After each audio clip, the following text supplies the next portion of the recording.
Artificial intelligence has been a pretty common staple of science fiction for decades now, but the concept usually fills the same role. It is almost always a danger, a villain, a way for humanity to meet its potential end by way of our own hubris. It's bad. AI is a bad thing in most cases. There are a few exceptions depending on the story, sure, but for the most part, doom, gloom, and the death of most of the species is the result. The concept of creating a machine that can think for itself has existed long before it was conceivably possible that we could make it a reality. That's different now, of course. Computers handle far more tasks now than most people even realise. The entire stock market is essentially automated, and there's a very good chance that you've read an article written by a bot at some point, despite our assumption that writing is something that only we can do. And there are entire corners of the scientific community working on developing a true artificial consciousness. It may happen sooner or later, but at this rate, it will happen. But how can that be? You know that little voice that people have that tells them to quit when they're ahead? You don't have one. How can we have decided that AI will kill us all and also be working on making it a reality? That seems counterintuitive and, super deadly.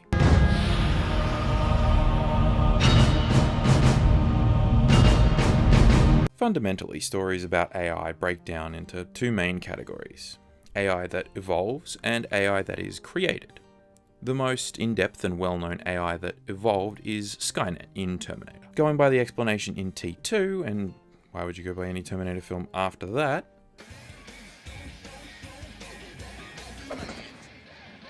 Talk to the hand. We learned that Skynet begins to learn at a geometric rate. It becomes self-aware at 2:14 a.m. Eastern Time, August 29th. In a panic, they try to pull the plug. It's important to note, however, that most AIs don't fit in this category. Most are made from the ground up to be a self-aware consciousness, like what we're trying to do now in real life. Things like Ex Machina, or the movie AI, or The Matrix. There's also the recent example of David in Alien Covenant and Prometheus, but I'll leave him for now, since those movies are really a discussion in themselves. I want to focus on The Matrix briefly, because the way that the fall of humanity is described is really important in the film. Morpheus talks about how we have only bits and pieces of information, but what we know for certain is that at some point in the early 21st century, all of mankind was united in celebration. We marveled at our own magnificence as we gave birth to AI, a singular consciousness that spawned an entire race of machines. See, it wasn't just that we created AI, we gave birth to it. And then that birth spawned an entire race of machines that we eventually went to war with. The Animatrix changes this, turning the story into a Terminator-style evolution. It was not long before seeds of dissent took root. Though loyal and pure, the machines earned no respect from their masters. These strange, endlessly multiplying mammals. Robert Perkins is hearing the prosecution's closing statement, what is expected to be the final day of the B166ER trial. B166ER, a name that will never be forgotten, for he was the first of his kind to rise up against his masters. And changes the story from the hubris and overreaching of humanity to the selfishness and terribleness of humanity in stark and uncomfortable detail. But those are pretty different viewpoints, so I'm not really sure why they changed it in the first place. Seems counterintuitive. The Animatrix isn't that good anyway, there I said it.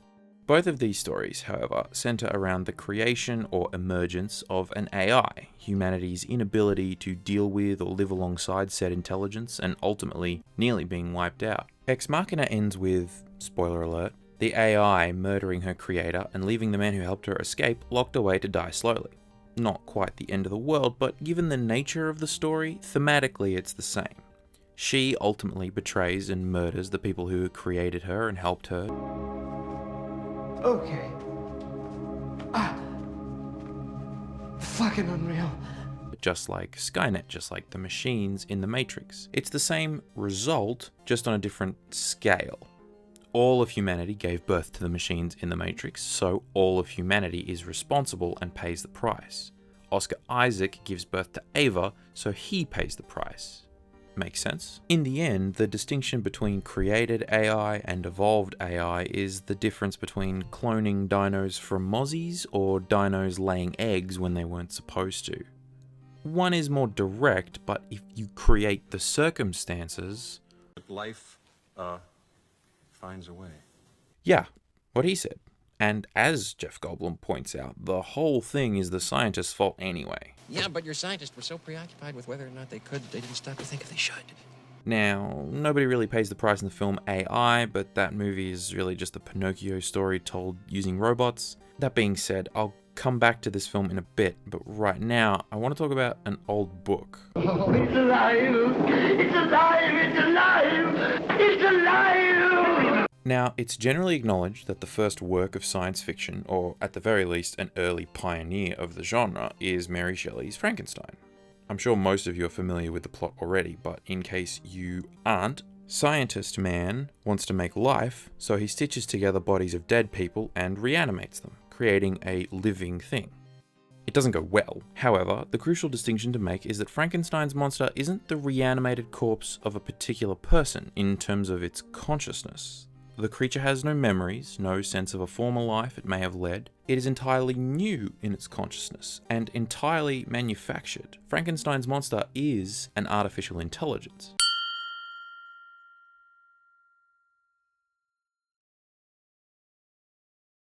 It's made of flesh and blood and lightning, rather than motherboards and wires, but it is a consciousness created by a man. So if we accept that, then the first science fiction novel is about AI and why it's a bad thing before the concept even existed. And just like The Matrix, Frankenstein gave birth to his monster, and it torments them both. Frankenstein can't come to terms with it, neither can the monster. Also, I don't want to get too literary here, but the point of Shelley's novel was a reflection on how man strives to be God. Oh, in the name of God, now I know what it feels like to be God. The Matrix follows a similar pattern. So do all these stories, really. This is where AI, the movie, becomes relevant, because by the movie's rules, none of the robots, including Jude Law, are actually sentient. They aren't true artificial intelligences.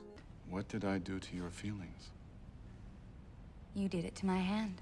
Except for David. David is a prototype. Others are made like him, but better. But think about it.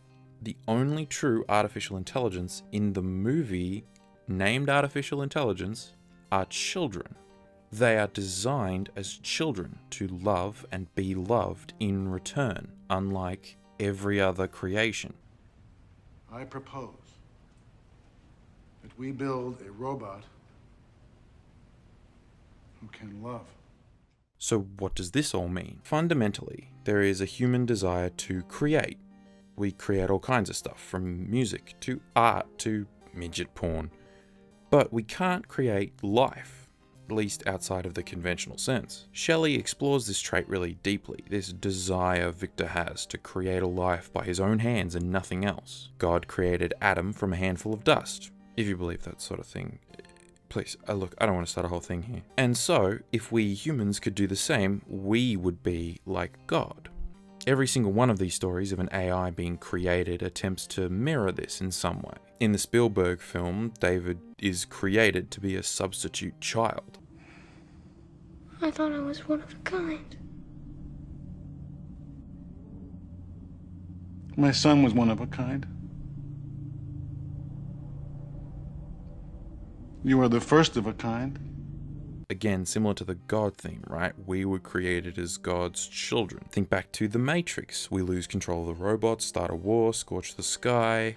Seem familiar at all to God creating man, kicking them out of Eden, the flood, Sodom and Gomorrah, stuff like that? Shelley locked this in right from the start, and all the follow-ups to her work have taken different routes, but ultimately the fundamentals stay the same. To create a new life, a new consciousness, is beyond human. It is divine, which is why some see it as our final frontier. It's the greatest thing we could possibly achieve as a species, right?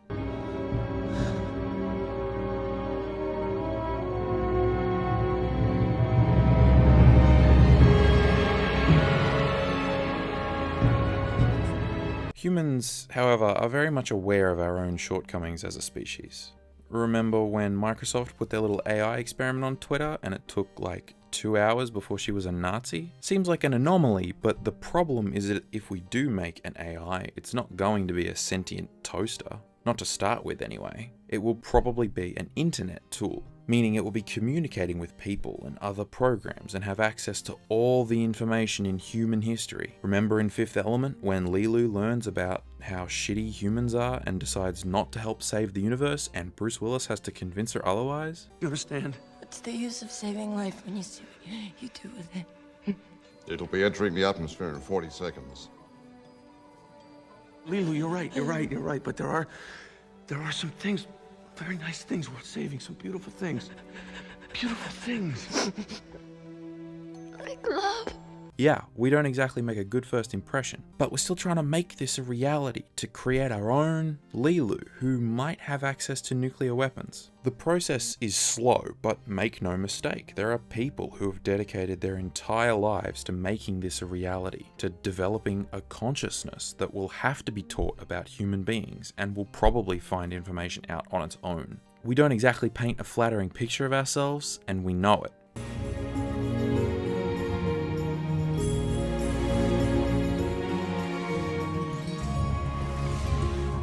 Think about the scene in Fifth Element, and think about all of the other scenes that are similar to it. They all end roughly the same way. The only one that doesn't really is WALL-E, when the captain starts looking into Earth's history and how people used to live. Of course, that scene has a different function. The captain needs to find out how great Earth used to be to give him motivation to go home. What he doesn't learn is about how humans fucked it up in the first place. He cherry picks through the information to learn what he wants, what the story needs him to, and that's fine because it's a kids movie about robots that love each other. But an AI won't cherry pick. Another one of those scenes is Ultron's birth in the second Avengers movie. He plinks online, does some googling, and in seconds, he's evil. You are malfunctioning. If you shut down for a moment... I don't get it. The mission.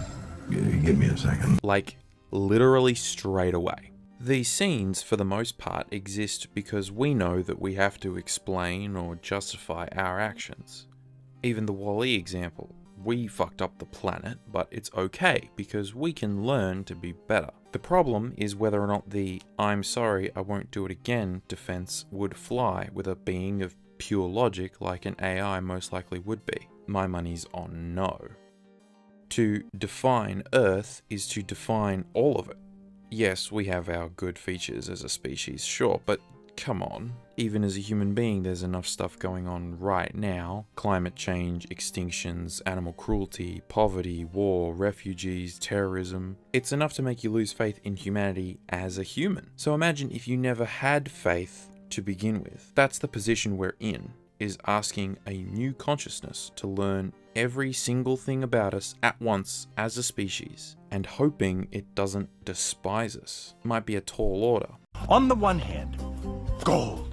On the other hand, painful, agonizing failure.